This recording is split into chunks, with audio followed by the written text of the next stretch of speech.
नमस्कार, capital TV Uttar Pradesh देख रहे हैं आप। आपके साथ मैं हूं बबीता। भ्रष्टाचारियों पर धामी सरकार सख्त है। उत्तराखंड कैडर के आईएएस रामविलास यादव पर धामी सरकार ने शिकंजा कस दिया है।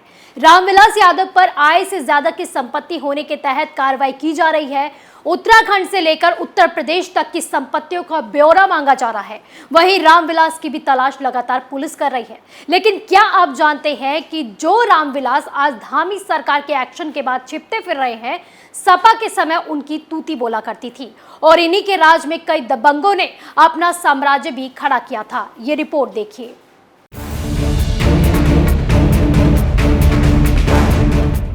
उत्तराखंड कैडर के आईएएस रामविलास यादव पर भ्रष्टाचार के आरोप के तहत उत्तराखंड पुलिस ने उत्तर प्रदेश के कई जिलों में छापेमारी की है।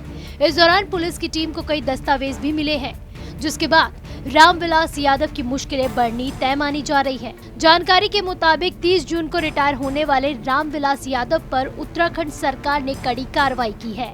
असल में एलडीए में सचिव के रूप में उन्होंने बड़े पैमाने पर भूखंडों में समायोजन किया और कई बेनामी संपत्ति अर्जित की।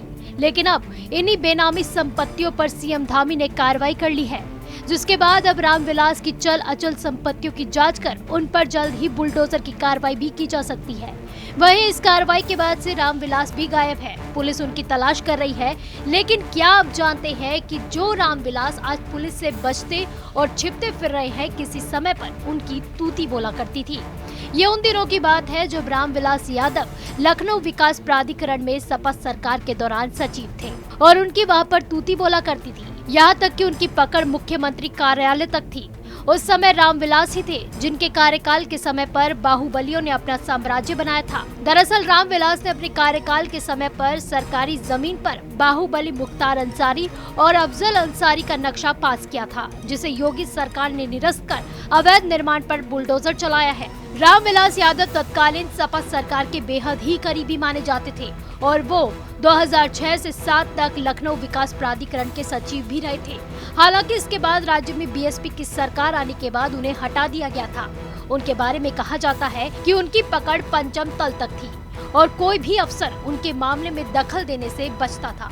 एलडी और शासन में इंजीनियर से लेकर अफसर तक उनके इशारों पर नाचते थे। बताया जाता है कि रामविलास यादव ने बड़े पैमाने पर भूखंडों का समायोजन भी किया और अपने करीबी और सत्ता के करीबी लोगों को नियमों को ताक पर रखकर लाभ भी पहुंचाया।